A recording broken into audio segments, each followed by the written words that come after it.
नमस्ते, मैं नमिता, आपकी हिंदी प्रवक्ता, भाषा विभाग। आज का मेरा विषय है सर्वनाम। तो इसे स्टार्ट करने से पहले, इसे बताने से पहले मैं इससे पहले जो भी हुआ था उसके बारे में बताना चाहूँगी। इससे पहले जो है शब्द भेद मैंने किया था, उसमें शब्द क्या है, विभिन्न आधारों पर शब्दों का वर्गीकरण, इन सभी बातों को हमने देखा था। तो उसी को दोहराते हुए आज के जो टॉपिक को मैं कंटिन्यू करूँगी। तो पहले हमने देखा था कि शब्द किसे कहते हैं। वर्णों के सार्थक समूह को ही, यानी एक या एक से अधिक अक्षरों का सार्थक समूह ही शब्द कहलाता है। और विभिन्न आधारों पर शब्दों का वर्गीकरण 4 प्रकार से किया गया है। उत्पत्ति के आधार पर शब्द भेद, रचना के आधार पर शब्द भेद, अर्थ के आधार पर शब्द भेद और चौथा प्रयोग के आधार पर शब्द भेद। उत्पत्ति के आधार पर शब्द भेद तत्सम, तद्भव, देशज, विदेशी, संकरा 5 प्रकार के। और रचना के आधार पर शब्द भेद रूढ़, योग रूढ़, यौगिक 3 प्रकार के। और अर्थ के आधार पर शब्द भेद एकार्थी, अनेकार्थी, श्रुति समभिन्नार्थक शब्द, अनेक शब्दों के लिए एक शब्द, पर्यायवाची शब्द और विपरीतार्थक शब्द। इस प्रकार से 6 भेद। और अंत का जो है प्रयोग या परिवर्तन के आधार पर शब्द भेद। इसमें 2 प्रकार के भेद देख सकते हैं, एक विकारी और दूसरा अविकारी। विकारी यानी परिवर्तनशील, जो शब्द लिंग, वचन, कारक एवं काल के अनुसार बदलते हैं, परिवर्तित होते हैं, ऐसे शब्दों को हम विकारी शब्द कहते हैं। और अविकारी शब्द जो परिवर्तन नहीं होता है, लिंग, वचन, कारक एवं काल के अनुसार कभी भी परिवर्तित नहीं होने वाले शब्द ही जो है अविकारी शब्द कहलाते हैं।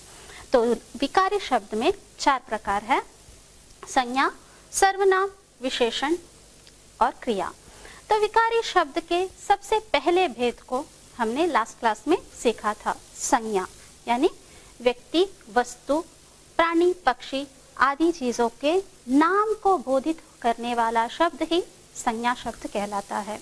तो इसके जो है प्रकार व्यक्तिवाचक संज्ञा, जातिवाचक संज्ञा, समूहवाचक संज्ञा, द्रव्यवाचक संज्ञा और भाववाचक संज्ञा। इस प्रकार से इसके 5 भेद, यानी मुख्यतः 3 भेद है, व्यक्तिवाचक संज्ञा, जातिवाचक संज्ञा और भाववाचक संज्ञा। जातिवाचक संज्ञा के 2 उपभेद है, समूहवाचक संज्ञा और द्रव्यवाचक संज्ञा। इतना हमने लास्ट क्लास में, इससे पहले की क्लास में हमने देखा था। तो आज के कक्षा में मैं आपको सर्वनाम के बारे में बताऊंगी। तो सर्वनाम क्या है, सबसे पहले हम देखते हैं कि सर्वनाम क्या है, उस बात को हम देखते हैं। सर्वनाम का शाब्दिक अर्थ ही है सबका नाम, यानी संज्ञा के स्थान पर, यानी संज्ञा के बदले में जिस शब्द का प्रयोग किया जाता है वही हम सर्वनाम कह सकते हैं।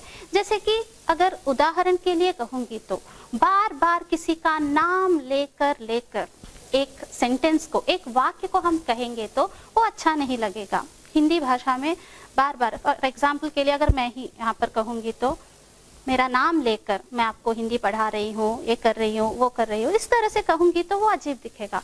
तो इसके लिए मैं अपने नाम के बदले, आपने अगर नोटिस किया तो मैं बार बार यहाँ पर दोहरा रही हूँ एक शब्द मैं। ये मैं जो है वही सर्वनाम शब्द है। मैं, मुझको, मेरा, इस तरह से जो कहने वाला, बोलने वाला अपने लिए प्रयोग करता है और जो सुनने वाला तू, जैसे कि हम देख सकते हैं यहाँ पर मैं, मुझे, बोलने वाला, यानी बोलने वाला अपने लिए, तुम, तू, आप, सुनने वाला, सुनने वाले के लिए, यह निकटवर्ती, वह दूरवर्ती। तो इस प्रकार से वाक्य जिस शब्द का, यानी वाक्य में जिस शब्द का प्रयोग संज्ञा के बदले में किया जाता है वही सर्वनाम कहलाता है। इसके बाद हम देखते हैं कि सर्वनाम के कितने भेद हैं। मुख्यतः सर्वनाम के 6 भेद हैं। सबसे पहला पुरुषवाचक सर्वनाम, निजवाचक सर्वनाम, निश्चयवाचक सर्वनाम, अनिश्चयवाचक सर्वनाम, संबंधवाचक सर्वनाम, प्रश्नवाचक सर्वनाम। पुरुषवाचक सर्वनाम में मैं, तुम, निजवाचक स्वयं, अपने आप, निश्चयवाचक यह, वह, उसे, अनिश्चयवाचक कोई, कुछ, संबंधवाचक जो, सो, प्रश्नवाचक कौन क्या, इस प्रकार के कुछ शब्द हम देख सकते हैं, ये इसके अंतर्गत आएगा।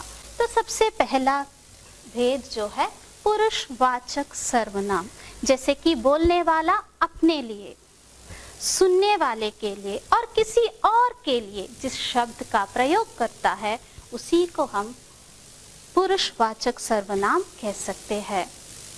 पुरुषवाचक सर्वनाम के 3 भेद हैं। उत्तम पुरुष, जिसे हम प्रथम पुरुष भी कहते हैं, मध्यम पुरुष, अन्य पुरुष। उत्तम पुरुष जो बोलने वाला अपने लिए कहता है, जैसे कि मैं, मुझे, मुझको, हम, हमें, हमको, इस तरह से। मध्यम पुरुष यानी सुनने वाला, तू, तुम, तेरा, तुझे, तुम्हारा, आप, आपको, आपका, इस प्रकार का शब्द। और अन्य पुरुष किसी और के लिए बताने वाले, वह, उसने, उसे, वे, उन्हें, उनका, इस प्रकार के शब्द। ये जो है उत्तम पुरुष, मध्यम पुरुष, अन्य पुरुष, पुरुषवाचक के 3 भेद, और इसमें इस प्रकार के शब्दों को प्रयोग किया जाता है, उसी को हम पुरुषवाचक सर्वनाम कहते हैं।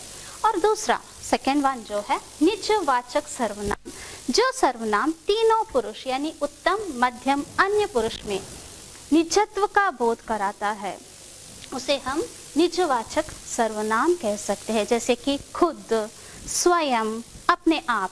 जो हम अपने आप करने वाले, हम स्वयं करने वाले, वहाँ पर निजत्व का बोध होता है, उस प्रकार के शब्द जहाँ कहीं पर भी हम देखेंगे वो जो है निजवाचक सर्वनाम। पुरुषवाचक सर्वनाम 3 प्रकार है, उत्तम पुरुष, मध्यम पुरुष, अन्य पुरुष। उत्तम पुरुष को हम प्रथम पुरुष भी कहते हैं। उत्तम पुरुष यानी जो बोलने वाला अपने लिए नाम के बदले में जिस शब्द का प्रयोग करता है उसी को हम उत्तम पुरुष कह सकते हैं, जैसे कि मैं, मुझे, हमें, हमको, इस तरह से। मध्यम पुरुष यानी जो सुनने वाला, जो कोई और होता है, जो सुन रहा होता है, उससे, उसके बारे में जब हम बताते हैं तो नाम के बदले में जिस शब्द का प्रयोग किया जाता है उसे हम उत्तम पुरुष कह सकते हैं, जैसे कि तू, तुम्हें, तेरा, तुझे, आप, आपको, इस तरह से। और अन्य पुरुष यानी जो कोई और होता है, जो पास रहने वाला या दूर रहने वाला, किसी और के बारे में जब नाम के बदले में जिस शब्द का प्रयोग किया जाता है वो अन्य पुरुष कहलाता है, जैसे वे, वह, उन्हें, उस तरह के शब्द। उसके बाद जो आएगा निजवाचक सर्वनाम। जिस सर्वनाम में तीनों पुरुष यानी उत्तम, मध्यम, अन्य पुरुष में निजत्व का बोध कराने वाले शब्द को हम निजवाचक सर्वनाम कह सकते हैं, जैसे कि मैं खुद करूंगा, मैं स्वयं करूंगा, अपने आप करूंगा, इस प्रकार के शब्द। मैं खुद लिख लूंगा, तुम अपने आप चले जाना, वह स्वयं गाड़ी चला सकती है।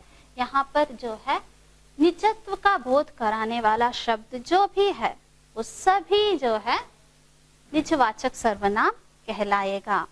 उसके बाद जो आएगा निश्चयवाचक सर्वनाम, इसे हम संकेतवाचक सर्वनाम भी कह सकते हैं। यहाँ पर जो भी सर्वनाम निकट या दूर की किसी वस्तु की ओर संकेत करना अथवा किसी व्यक्ति, किसी घटना, किसी व्यापार का निश्चित ज्ञान दे, उन्हें हम निश्चयवाचक सर्वनाम कह सकते हैं। यानी वहां पर निश्चित बात के बारे में पता चले, उस प्रकार के शब्द जहां पर हमें दिखाई देता है वो निश्चयवाचक सर्वनाम होगा। जैसे कि यह लड़की है, वह मेरा घर है, एक निश्चित जानकारी वहां पर हमें नजर आती है, उस प्रकार के शब्द को हम निश्चयवाचक सर्वनाम कह सकते हैं। उसके बाद जो आएगा अनिश्चयवाचक सर्वनाम, जिन सर्वनामों के प्रयोग में किसी भी व्यक्ति, वस्तु, प्राणी, स्थान, किसी के भी बारे में कंफर्म तरीके से यानी निश्चित तरीके से जानकारी ना मिले, तो उसकी ज्ञान हमें ना मिले, तो उस प्रकार के शब्द को हम अनिश्चयवाचक सर्वनाम कह सकते हैं। जैसे कि कोई वहां जा रहा है, कुछ लोग वहां आए हैं, किसी ने मुझे चिट्ठी लिखी है, इस प्रकार के किसी ने, कोई, कुछ, यहाँ पर एक परफेक्ट तरीके से, एक ही तरीके से निश्चित प्रकार की जानकारी हमें नहीं मिलती है, उस प्रकार के शब्द को हम अनिश्चयवाचक सर्वनाम कह सकते हैं। इसके बाद जो आएगा संबंधवाचक सर्वनाम। संबंधवाचक सर्वनाम वे है जिसमें एक बात का दूसरी बात के साथ संबंध दिखाने के लिए प्रयुक्त करने वाले शब्द को ही हम संबंधवाचक सर्वनाम कह सकते हैं। जैसे कि मेरी वह कलम खो गई है जो मुझे जन्मदिन पर मिली थी। यहाँ पर एक शब्द को दूसरे शब्द के साथ जोड़ने का काम, संबंध दिखाने का काम करता है। ऐसे शब्द जो है संबंधवाचक सर्वनाम कहलाएगा। जो मेहनत करेगा वह सफल होगा, जैसी करनी वैसी भरनी। तो संबंधवाचक सर्वनाम में जो, सो इस प्रकार के शब्द एक शब्द से दूसरे शब्द को कनेक्ट करने के लिए, संबंध जोड़ने के लिए यहाँ पर यूज किया जाता है, प्रयोग किया जाता है। उस प्रकार के शब्द को हम संबंधवाचक सर्वनाम कह सकते हैं। अगला जो है, अंतिम जो है, प्रश्नवाचक सर्वनाम। जिन सर्वनाम के प्रयोग से प्रश्न का बोध होता है उन्हें प्रश्नवाचक सर्वनाम कहते हैं। जैसे कि देखो कौन आया है, तुम्हें क्या चाहिए, इस प्रकार के प्रश्न को दिखाने वाले शब्द, जहां कहीं भी प्रश्न का बोध होता है, उन सभी को हम प्रश्नवाचक सर्वनाम कह सकते हैं। तो इस प्रकार से सर्वनाम के 6 प्रकार है। इन सभी को हमने यहाँ पर देखा। सर्वनाम क्या है? सबका नाम, जो नाम के बदले में प्रयुक्त होता है, यानी संज्ञा के बार बार प्रयोग के बदले में जिन शब्द का प्रयोग किया जाता है वही सर्वनाम कहलाता है। इस प्रकार से हमने आज के कक्षा में देखा कि सर्वनाम किसे कहते हैं और उसके भेद। तो सर्वनाम जो है संज्ञा के बदले में प्रयुक्त होने वाले शब्द जो है उसे सर्वनाम कहते हैं। जैसे बोलने वाला अपने लिए, सुनने वाले के लिए और किसी और के लिए प्रयुक्त करने वाले शब्द ही सर्वनाम कहलाता है। इसके जो 6 भेद है, पुरुषवाचक सर्वनाम, निजवाचक सर्वनाम, निश्चयवाचक सर्वनाम, अनिश्चयवाचक सर्वनाम, प्रश्नवाचक सर्वनाम और संबंधवाचक सर्वनाम। धन्यवाद।